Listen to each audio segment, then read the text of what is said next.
Muy bien, entonces en esta tarde continuamos con nuestro tema bases bíblicas de la guerra espiritual o de la batalla espiritual y estamos bajo el tema, la semana pasada hicimos un diagnóstico espiritual en el cual podríamos como mirar cuáles eran los pecados e iniquidades que habían a través de nuestra familia por generaciones.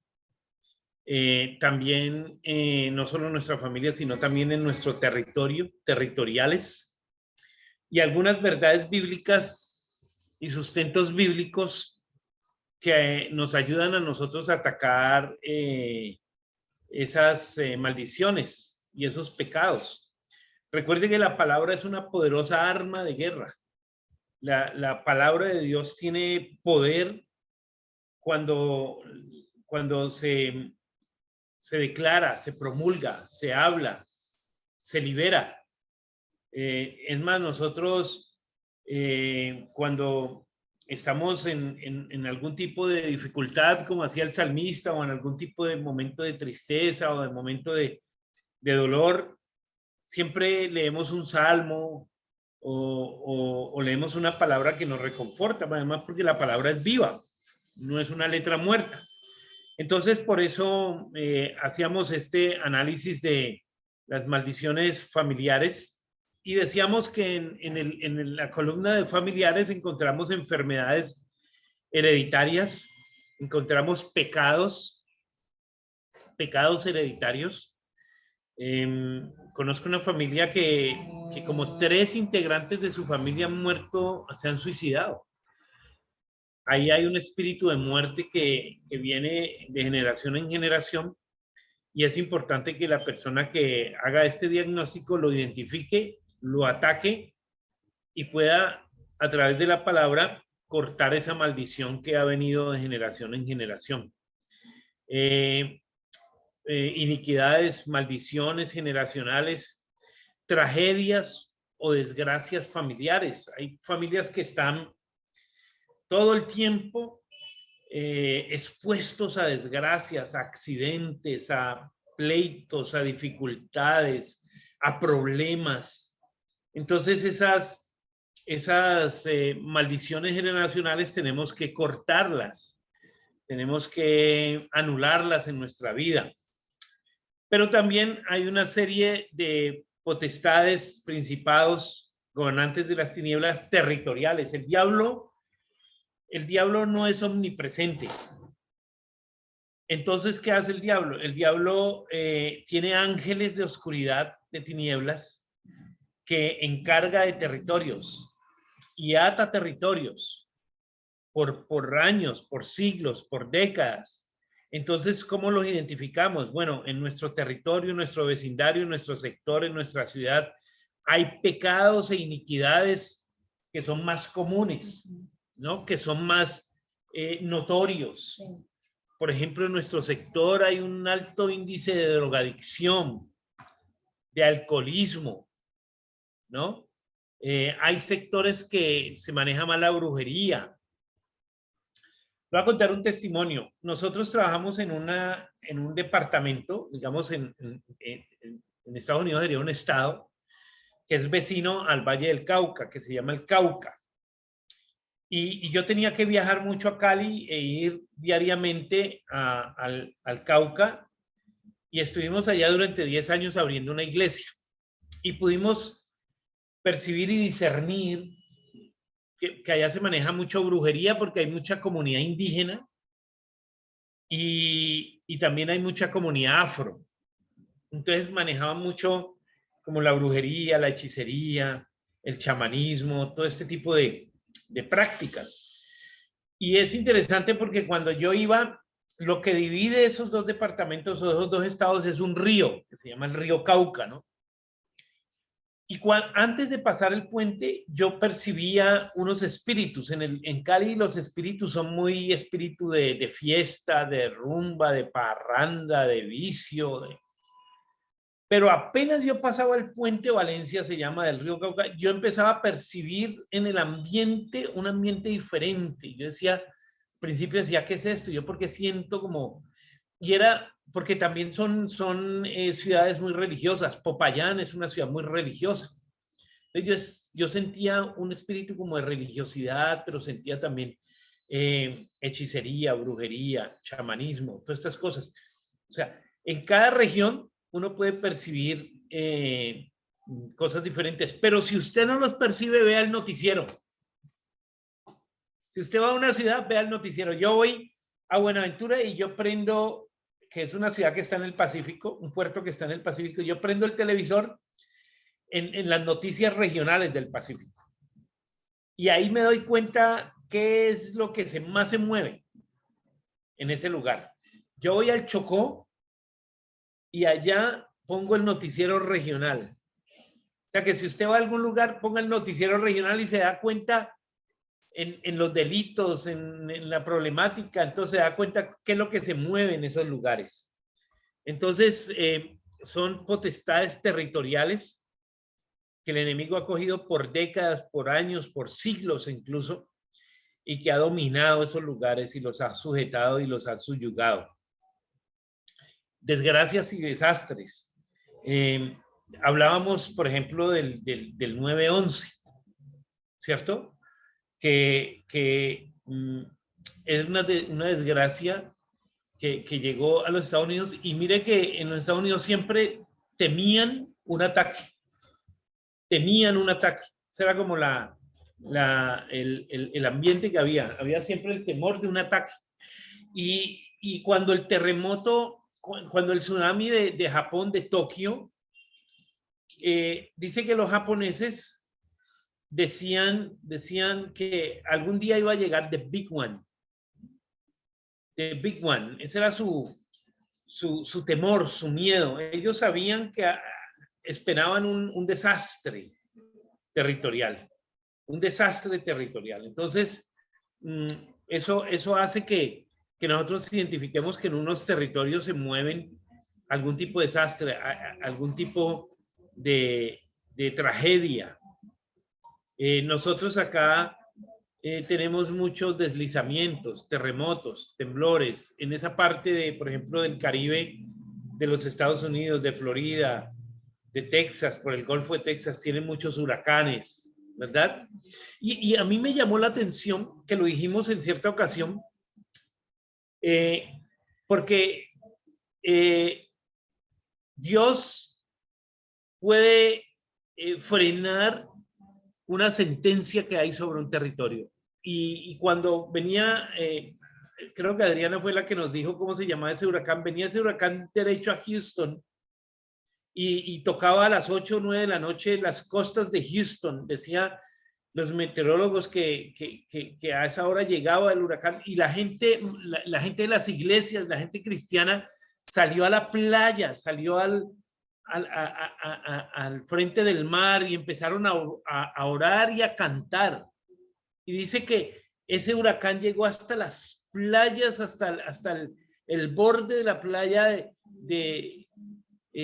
antes de tocar tierra, y hizo un giro inesperado. Entonces, ¿cómo el poder de la oración puede cambiar una sentencia incluso, y puede cambiar incluso la naturaleza? Bueno, eso lo vimos en Jesús. Dice que si aún los vientos le obedecían, ¿verdad? Los apóstoles decían, uy, ¿quién es este que aún los vientos y las tempestades le obedecen? Tenemos un Dios poderoso, un Dios grande, que puede cambiar incluso tragedias territoriales o cosas que se han dado a través de toda la historia. Lo importante aquí es el poder del acuerdo. Recuerde que la palabra dice que si 2 o 3 se ponen de acuerdo en algo en la tierra, Dios lo hará en los cielos. Entonces, el poder del acuerdo es tremendo. Cada que nos unimos como iglesia por una tragedia, por un problema durante la pandemia, Dios obró poderosamente. Amén. Ahora, yo quiero que miremos algunos textos bíblicos, porque estamos en el tema también del dualismo. El problema de la iglesia es que la iglesia se convirtió en una iglesia dualista, en la cual se cree que el bien y el mal son igualmente poderosos. Pero vemos que la Biblia nos dice que no, que hay un poder superior al poder del mal. Es más, que Dios mismo creó no el mal, pero sí al maligno. Y lo creó bueno. Lo creó un ser bueno. Satanás no era malo cuando nació. Lucifer era un ángel bueno, pero siempre Dios da esa opción de escoger, por eso hace seres libres. Entonces, recuerden el texto de Colosenses, pastora. Colosenses capítulo 2. Colosenses capítulo 2. Va desde el 2 hasta el capítulo 3, 4, ¿no? Entonces, leámoslo pausadamente porque es muy interesante. ¿Desde dónde? Desde el capítulo 2, versículo 7 en adelante. 8, perdón. Colosenses 2, 8 en adelante. ¿Ya? ¿Sí? Sí. Dice, mirad que nadie os engañe. ¿Sí escucha? Sí. Mirad que nadie os engañe por medio de filosofías y huecas sutilezas, según las tradiciones de los hombres, conforme a los rodimientos del mundo y no según Cristo. Porque en él habita corporalmente toda la plenitud de la deidad. Vosotros estáis completos en él, que es la cabeza de todo principado y potestad. En él también fuisteis circuncidados con circuncisión no hecha a mano, al echar de vosotros el cuerpo pecaminoso carnal en la circuncisión de Cristo. Sepultados con él en el bautismo, en el cual fuisteis también resucitados con él, mediante la fe en el poder de Dios que se levantó de los muertos. Y a vosotros, estando muertos en pecados y en la incircuncisión de vuestra carne, os dio vida juntamente con él, perdonándonos todos los pecados, anulando el acta de los decretos que había contra nosotros, que nos era contraria, quitándola de en medio y clavándola en la cruz, y despojándolo a los principados, a las potestades, los exhibió públicamente, triunfando sobre ellos en la cruz. ¿Hasta dónde? Hasta el capítulo 3, versículos 1 al 4. Bueno. Por tanto, nadie os juzgue en comida, en bebida, en cuanto a días de fiesta, luna nueva o día de reposo. Todo lo cual es sombra de lo que ha de venir, pero el cuerpo es de Cristo. Nadie os prive de vuestro premio, afectando humildad y culto a los ángeles, entremetiéndose en lo que no ha visto, vanamente hinchado por su propia mente carnal, y no haciéndose de la cabeza, en virtud de que en todo el cuerpo, nutriéndose y uniéndose por las coyunturas y ligamentos, crece con el crecimiento que da Dios. Pues si habéis muerto con Cristo en cuanto a los rudimentos del mundo, porque como si vivieses en el mundo, os sometéis a preceptos, tales como no manejes, ni gustes, ni aun toques, en conformidad a mandamientos y doctrinas de hombres, cosas que todas se destruyen con el uso, tales como tienen a la verdad cierta reputación de sabiduría en el culto voluntario, en humildad y en el duro trato del cuerpo, pero no tienen valor alguno contra los apetitos de la carne. Si pues habéis resucitado con Cristo, buscad las cosas de arriba, donde está Cristo, sentado a la diestra de Dios. Poned la mira en las cosas de arriba, no en las de la tierra, porque habéis muerto y vuestra vida está escondida con Cristo en Dios. Cuando Cristo, vuestra vida, se manifieste, entonces nosotros también seremos manifestados con Él en gloria. Muy bien, sí. Es Colosenses capítulo 2, ¿no? Versículos 8 en adelante. Entonces, aquí hay 3 sesiones que yo quiero que nosotros toquemos digamos, de los aspectos que el enemigo más ha atado a la gente y muchas veces a la misma iglesia. Colosenses 2 empieza hablando en el versículo 8 de la plenitud de Cristo. Y dice que Cristo es la imagen misma de Dios, ¿cierto? Versículo 9 dice, porque en él, está hablando de Cristo, habita corporalmente toda la plenitud de la deidad. O sea, Cristo es Dios, en él habita corporalmente toda la plenitud de la deidad. O sea, Cristo no es la mitad hombre y la mitad Dios. No, Cristo es Dios. En él habita la plenitud de la deidad. Y dice algo muy interesante, y vosotros estáis completos en él. O sea, nosotros aquí lo tenemos todo. ¿Para qué estamos buscando más? ¿Para qué la gente está buscando más? Y en la palabra lo tenemos todo.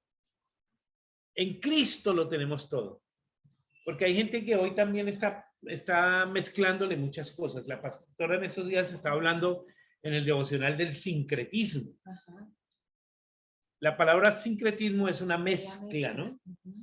Entonces le metemos nueva era, pensamiento positivo, mantras, yoga. No. La palabra de Dios es completa y Dios está completo y en Él estamos completos. Nosotros no necesitamos meterle nada más. En Cristo estamos completos porque Él es la cabeza de todo principado y potestad. En Él también fuiste circuncidados con la circuncisión no hecha de mano. Y aquí vamos a entrar en esas prácticas que está haciendo hoy el judío-mesianismo, ¿no? Que nos tenemos Legalismo, ¿no? Los legalismos, y nos tenemos que circuncidar y tenemos que guardar el sábado. Y él mismo dice en el versículo 18 del capítulo 2, dice, nadie os prive de vuestro premio. ¿Cuál es nuestro premio? La salvación. Nadie nos prive de nuestro premio. Amén, versículo 18. Usted se saltó mucho el versículo. No, pero es que ya voy para allá, pastora. No me adelante, pero tampoco me atrase. Espera un momentico, pastora. Mire lo que dice. Nadie os prive de vuestro premio afectando humildad y culto a los ángeles. O sea, mire cómo el diablo engaña a la gente. Incluso el diablo pone a la gente a adorar ángeles. Cuando la adoración es exclusiva a Dios. Cuando Juan en Apocalipsis recibe esa revelación del ángel, él se postra ante ese ángel y el ángel lo levanta de la mano y le dice, no lo hagas, adora solo a Dios. Ni siquiera ese ángel que le estaba revelando todo eso, haciendo esa revelación de Apocalipsis, dejó que se adorara, que le adoraran, ¿cierto? Porque el apóstol dice que hay gente que incluso hoy está adorando ángeles, que el ángel de la guarda, en la Biblia, ¿cuándo habla del ángel de la guarda? El ángel de la guarda es un demonio. Y nosotros mandábamos a dormir a nuestros hijos con el ángel de la guarda. Que lo acompañe el ángel de la guarda. ¿En dónde la Biblia habla del ángel de la guarda? Que lo acompañe el Espíritu Santo. ¿Cierto? Que lo acompañe Dios. Porque Dios es omnipresente, Él puede estar ahí. Pero no le mandemos ángeles a nuestros hijos. Porque estamos haciendo culto a los ángeles. Amén. Dice, entremetiéndose en lo que no ha visto, vanamente hinchado por su propia mente carnal y no asidos de la cabeza, en virtud de quien todo el cuerpo nutriéndose y uniéndose por las coyunturas y ligamentos crece con el crecimiento que da Dios. El texto que dice que no le rindamos cultos, aquí el 20. Pues si habéis muerto en Cristo, en cuanto a los rudimentos del mundo, ¿por qué como si vivierais en el mundo, os sometéis a preceptos tales como? Mire, una de las cosas que más usa el diablo es la religiosidad. La religiosidad. Tales como, no manejes, ni gustes, ni aun toques. Y él dice en el versículo 22, en conformidad a mandamientos y doctrinas de hombres. O sea, cuando usted le dice que tiene que guardar el sábado, que no puede comer esto, que usted tiene que circuncidarse, esos son mandamientos de hombres. Y el diablo hace pensar a las personas que ese tipo de religiosidad están adorando a Dios. Y lo que están haciendo es adorando al diablo. Y la gente a veces hasta pelea por eso. Mi esposa, ahorita nomás estamos hablando de una amiga de ella que nació en la iglesia y hoy está en ese grupo de judío-mesiánicos o hebreos, entre comillas, ¿no es cierto? Y dice que ya no sale, que no tiene amigas, que desde el viernes ya no contesta ni el celular, ni nada de eso, porque guarda el sábado, entonces empiezan desde el viernes. Todas esas cosas. Entonces uno dice, esos son mandamientos y doctrinas de hombres. Cosas que todas se destruyen con el uso, porque son cosas que la gente no puede aguantar. Pero el diablo está atando a las personas a través de todos esos tipos. Tales cosas tienen a la verdad cierta reputación de sabiduría. Mire, usted ve una persona así y usted dice, uy, tan espiritual. ¿Cierto? Porque ahora las personas entre más raras son más espirituales. Más místicas. Más místicas. Sí. Son más espirituales. Sí. Pero es posible que no sea espiritual. Es posible que sea místico, pero no espiritual. Amén. Las cosas espirituales son diferentes, pastora. Y dice, versículo 23, tales cosas tienen a la verdad cierta reputación de sabiduría en culto voluntario, en humildad y en duro trato del cuerpo, pero no tienen valor alguno contra los apetitos de la carne. O sea, realmente son cosas que no tienen valor. Espiritualmente no tienen valor. Si pues habéis resucitado con Cristo, buscad las cosas de arriba. De arriba. Buscad las cosas de Dios. Busque la oración, busque el ayuno, busque el estudio de la palabra, busque servir, busque amar, busque compartir la palabra, busque expandir el reino. Esas son las cosas de arriba, el propósito de Dios. Ahora, volviendo a lo que decía la pastora, en el versículo 14 y sí, en el versículo 15, sí, es un versículo muy clave. Ajá, ahí es. Perfecto. Allí es muy revelador porque cuando queremos vivir una vida plena, hay algo que se trabaja en nosotros también, es la fe que hay en nosotros, esa convicción. Y esa convicción hace que mantengamos sustentados en la palabra mediante el carácter que tenemos cada uno en su intimidad, en el secreto, porque en el versículo 14 y en el versículo 15, si alguien lo quiere leer o lo leo aquí, no dice, sí, anulando el acta de los decretos que habían contra nosotros, que nos era contraria, quitándola de en medio y clavándola en la cruz. ¿Qué hace el enemigo cuando usted está haciendo guerra, cuando usted está orando, cuando usted está entrando a un nuevo tiempo a través de un discernimiento y sabe contra qué está luchando? El enemigo quiere que usted retroceda, que usted no se sienta libre, ni que usted suelte también esa culpa, porque el enemigo le quiere poner culpa de su pasado, de sus pecados, de sus iniquidades, de sus maldiciones, para que usted no entre a orar y a interceder con esa convicción y con esa autoridad que Dios ha establecido en usted. Y el versículo 15, pastora, y el versículo 15 dice, despojándonos, despojando a los principados y a las potestades, los exhibió ¿qué? Públicamente, triunfando sobre ellos en la cruz.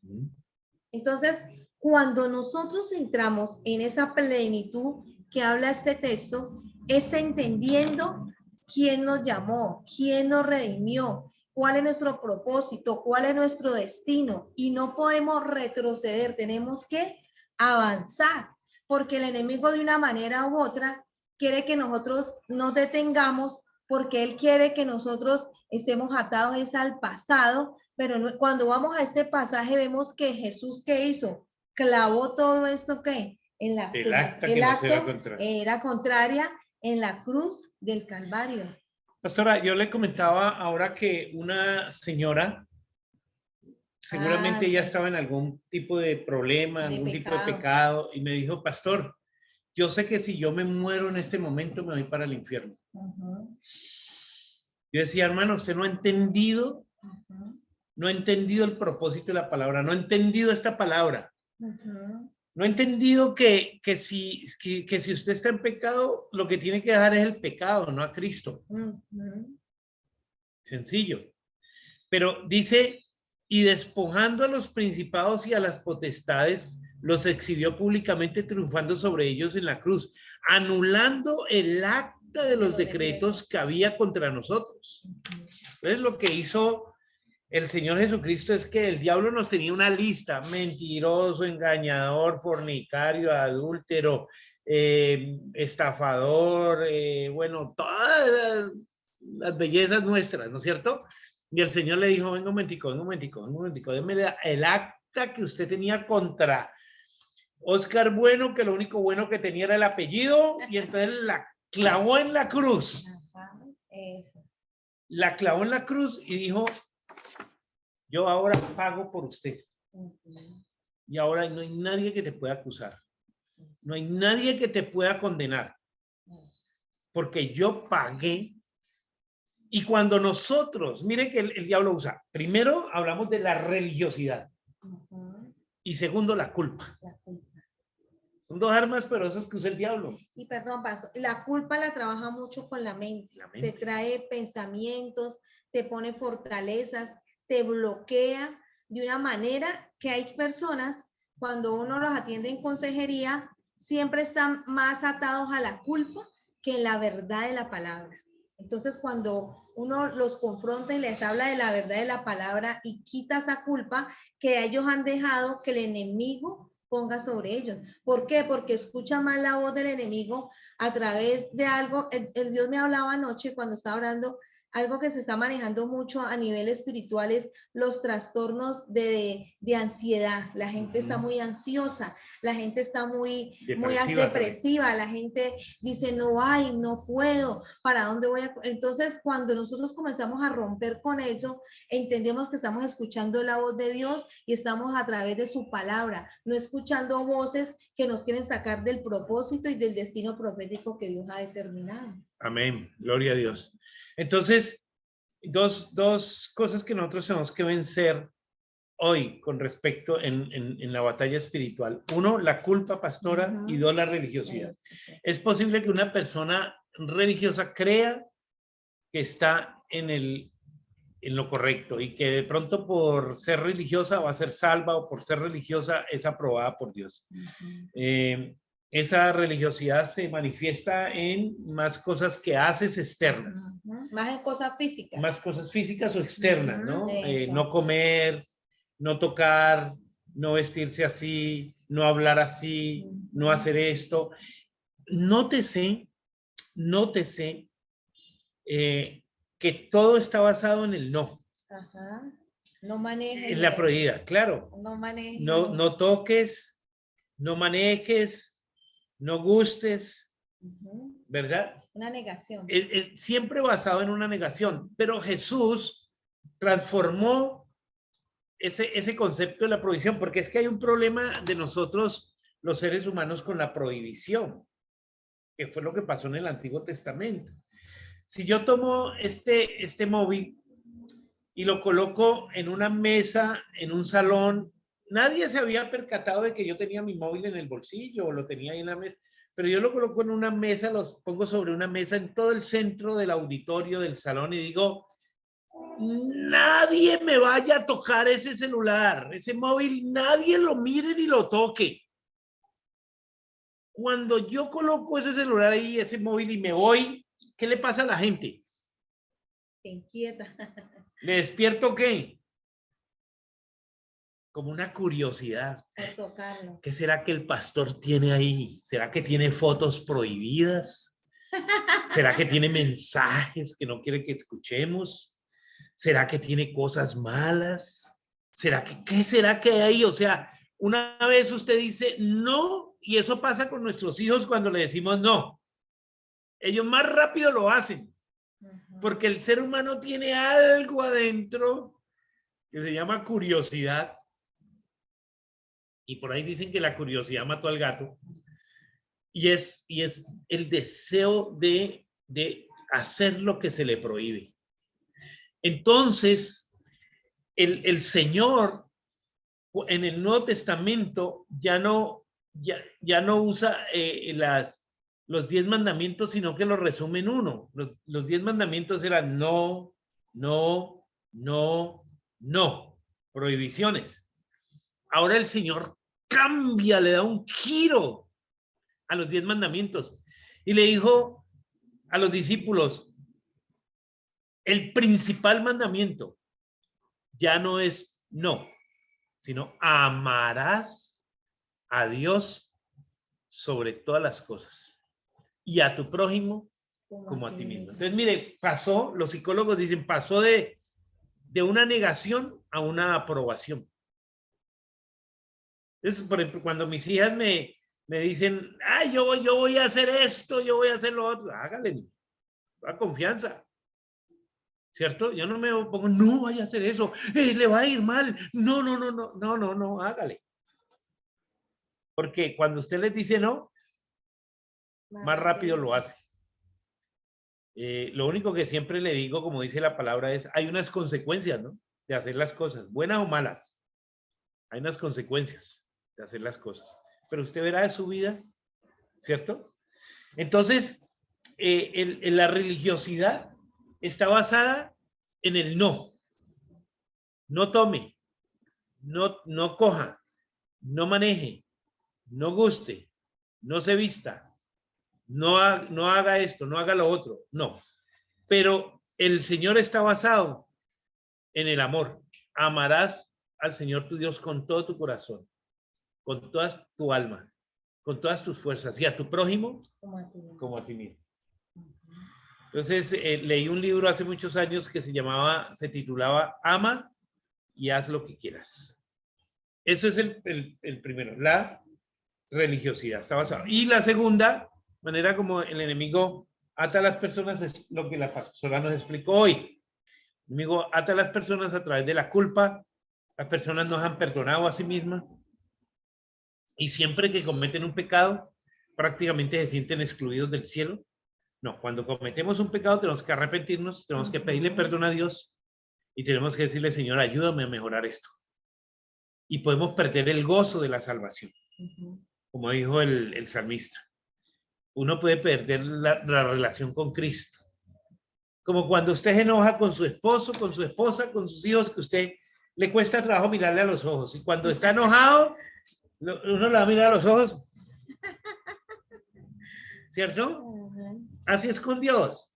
Cuando nosotros estamos distantes de Dios, nosotros no queremos mirar a Dios a los ojos. No queremos buscar su rostro. Pero cuando nosotros tenemos una buena relación con Dios, nosotros lo miramos cara a cara. Amén. Amén. Yo quiero concluir con este versículo, pastor, este capítulo 3, que es muy importante. Dice, si pues habéis resucitado con Cristo, buscad las cosas de arriba, donde está Cristo sentado a la diestra de Dios. Poned la mira en las cosas de arriba y no en las de la tierra. Aquí hay algo muy importante, entender quién es el Señor de nuestras vidas. Cuando nosotros entendemos el señorío de Cristo, que Él es el que gobierna nuestra vida, nuestras emociones, nuestra voluntad, nuestros sentimientos, hay algo que se llama el alma. Entonces ahí está nuestra alma alineada a la voluntad de Dios. Y aquí dice, ponerlas en la mira en las cosas de arriba. Entender que siempre cuando nosotros ponemos los ojos en Él, siempre Él va a alinear todo a la voluntad de Él, no a nuestra voluntad. Y dice, porque habéis muerto y vuestra vida está escondida con Cristo en Dios. Amén. Cuando Cristo, vuestra vida se manifiesta, entonces vosotros también seréis manifestados con Él en gloria. O sea, cuando nosotros hay esa alineación de todas nuestras áreas a la voluntad de Dios, Él nos va a mostrar, Él nos va a traer discernimiento, instrucción y revelación si hemos cometido un error, si hemos pecado, porque todos tenemos momentos difíciles. Vamos al secreto, le pedimos perdón, como decía el pastor, ahora nos arrepentimos, pero siempre tenemos los ojos puestos en las cosas de arriba. No se detenga por lo que le esté pasando en el mundo terrenal. Hay mucha gente que a veces te irrita, habla mal de ti, te dice cosas, pero siempre ponga los ojos arriba. Yo siempre tengo eso. Cuando uno está apasionado, cuando uno está en su oración y en la palabra, el Espíritu mismo trae como un manto de confianza, un manto de su gracia, que lo hace que mantengamos siempre ahí, atentos a escuchar la voz de Dios. Muy bien, Priscila quiere también hablar aquí. Muy bien. Entonces, vamos a dejar unos minuticos antes de terminar para preguntas, inquietudes o aportes que usted tenga sobre este tema. Entonces, quien quiera abrir el micrófono, preguntar. Hoy tenemos a Andrea Rivera, tenemos a Jenny Chávez, ya llegó la hermana Celia también. La hermana Livia. Bueno, está la hermana Livia y Adriana, ¿verdad? Entonces, ¿alguien que quiera abrir su micrófono y hacer alguna pregunta? Pastor, usted dijo que cuando uno se deja llevar por, digamos, por las leyes de los hombres, que no se puede poner pantalón, que no puede, como la amiga de la pastora, que guarda desde el viernes, que ya no contesta el celular, que entonces ahí está sirviendo, está rindiéndole culto es al diablo. ¿Cómo haría yo la pregunta? ¿Cómo ve Dios eso? Si usted lo está haciendo porque quiere agradar al Señor,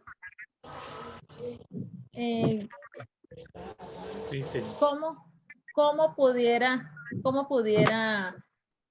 salir de ese error, pero sin que sea una ofensa para Dios de que está agradando al diablo? No sé si me entiende. Sí, yo te entiendo la pregunta, y ahí hay dos cosas que yo siempre le he explicado a la gente con respecto a esto. Una es que hay personas que hacen las cosas por simple ignorancia.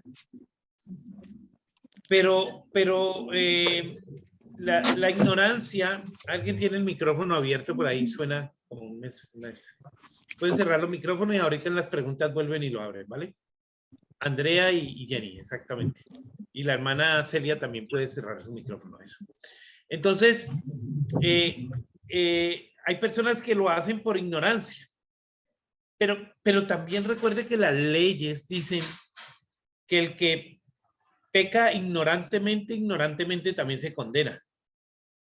O sea, no podemos decir, no, yo lo hacía por ignorancia, entonces no soy culpable. No, porque ignorar la ley también es, ¿verdad? Es pecado. En este caso, infracción del pecado, de la ley. O sea, usted no puede ir en su carro y decir, no, es que yo no sabía que eso era una señal de stop, como dicen en Estados Unidos. No, es que usted tiene que conocer la ley. Si usted va a manejar un carro, tiene que conocer la ley. Y tiene que conocerle que es una señal y que tiene que obedecerla. O no la había. Si no la había, tiene que detenerse. Bueno, las personas que ignoran la ley. Pero hay otras personas que conocen la ley, conocen la palabra e igual la enseñan mal. Esos son peores porque el Señor dice que Él exigirá mayor o tendrá mayor condenación el que conociendo la verdad no la enseñó. Y uno se da cuenta, aquí me voy a entrar en un terreno fangoso, pero hay que hacerlo. Particularmente cuando uno va a un sepelio, a un entierro, a un funeral de alguien dentro de la Iglesia Católica y uno escucha al cura hablar y dar la palabra y uno dice, estas personas conocen la verdad.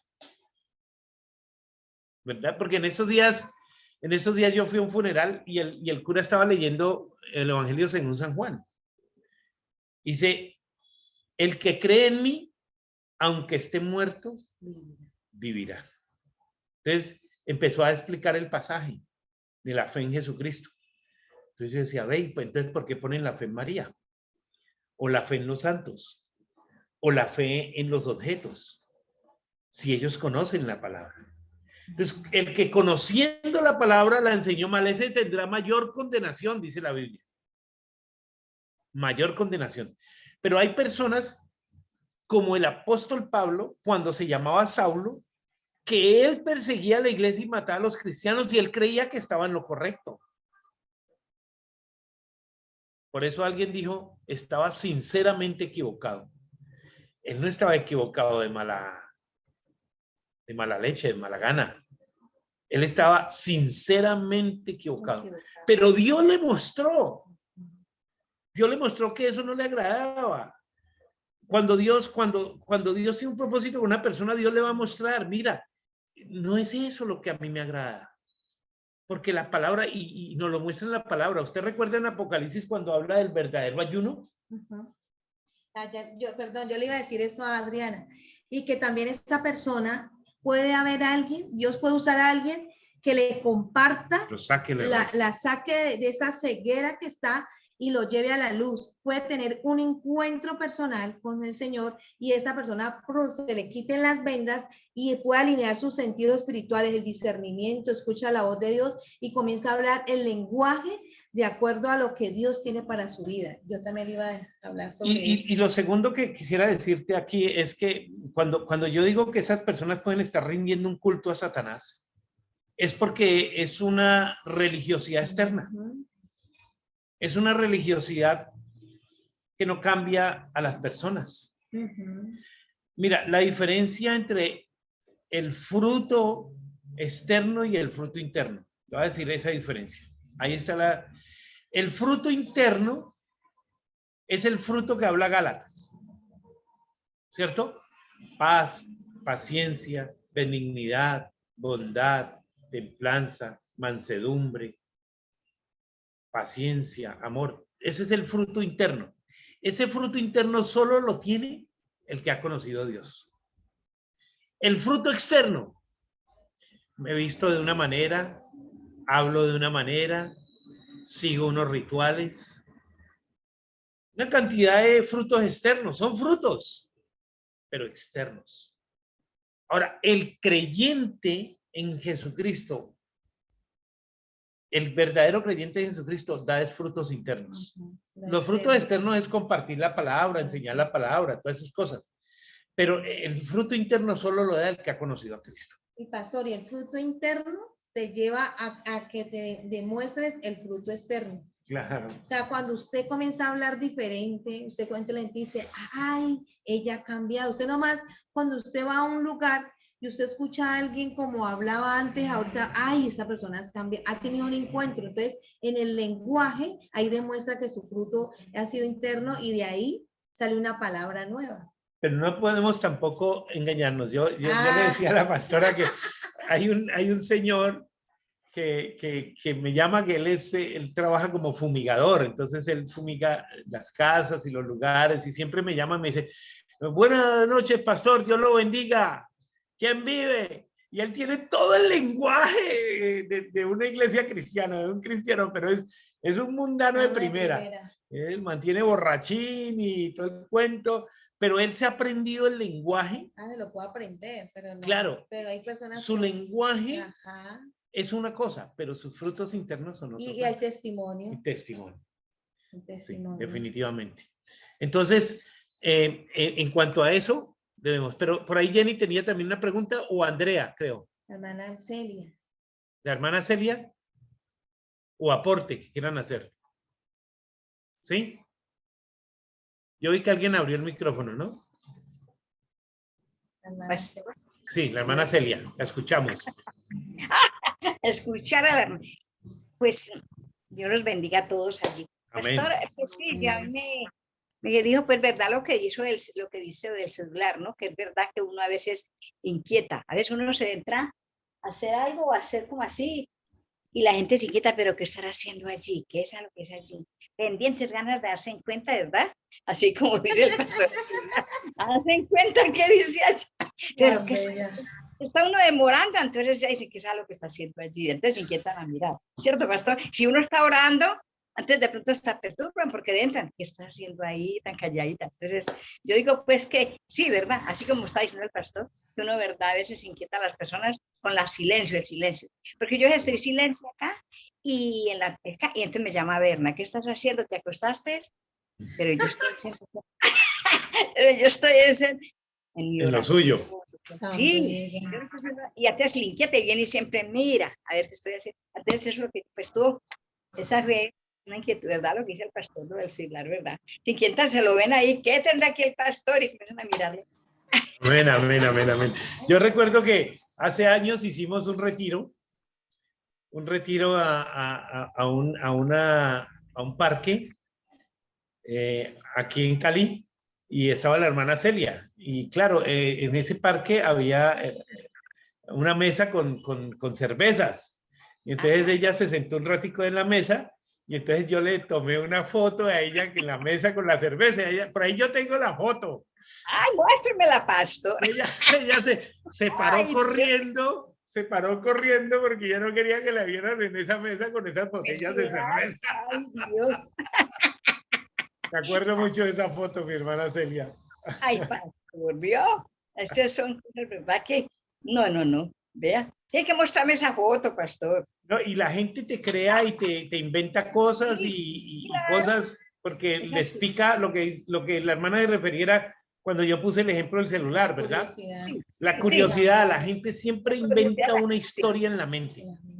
Y es Claro, posible sí, que esa historia sea totalmente diferente a lo que está pasando, pero claro. se inventa. El ser humano tiene esa capacidad de sospecha. Claro, sí. Capacidad de sospecha. Se ve a esa sentada, vea, ahí estaba Celia tomando también allí, véala allí. ¿Verdad? Sí, es verdad, sí, así es. Así es. Muy bien. ¿Alguien más tiene algún aporte o alguna pregunta? Muy bien. Entonces, vamos a ir terminando. Vamos a orar y darle gracias a Dios, pastora, por la clase de hoy. La próxima clase estaremos con el tema de las retaliaciones espirituales, cómo nosotros tenemos que orar para que cuando ganemos alguna batalla espiritual, evitemos que el enemigo nos ataque con retaliaciones. Ese es el tema de la próxima semana. Vamos a tener 2, 3 clases máximo si alcanzamos la próxima semana, porque nuestra hermana Adriana ha propuesto estudiar también un libro de la Biblia a través de este medio. Entonces nos vamos a poner de acuerdo para organizar bien y seguimos estudiando la palabra. ¿Les parece bien? Amén. Muy bien. Vamos a orar entonces. Padre, en esta hora te damos gracias, Señor, porque tú eres bueno, tú eres soberano. Bendice al pastor, bendice la palabra, Señor. Gracias porque es una palabra viva, una palabra revelada. Bendice a cada hermana, Señor, a la hermana Celia, a Jenny, a la hermana Livia, a la hermana Adriana, bendice a la hermana Andrea, bendice mi vida, que aprendamos, que crezcamos, Señor, y danos cada día esa revelación del Espíritu, Señor. Reprendemos todo espíritu inmundo, Señor, que el enemigo quiera poner, Señor, de culpa, Señor, de estar, Señor, colocando cosas en nuestra mente, bloqueos, Señor. Quita, Señor, todo trastorno, Señor, de ansiedad, Señor, y que seas tú, Señor, obrando, Señor, de una manera milagrosa, de una manera real, Señor. Y declaramos tu Santo Espíritu, Señor. Bendice también la vida de Jenny y que seas tú con cada uno de mis hermanos, Señor. Enséñanos, Señor, a crecer en tu palabra y en tu espíritu, Señor. Llénanos de ti, llénanos de tu presencia, de tu palabra y de tu verdad. En el nombre de Jesús oramos. Amén y amén. Amén, amén, amén, amén. Muchísimas gracias. Dios los bendiga. Abran sus micrófonos para que se puedan despedir y nos vemos entonces la próxima semana en nuestro estudio. Amén. Amén. Muchas gracias, pastor. Amén, pastor, Dios les bendiga. bendiga. Dios les bendiga. Hasta el próximo miércoles, si Dios quiere. Bueno. Bueno. Dios. Gracias.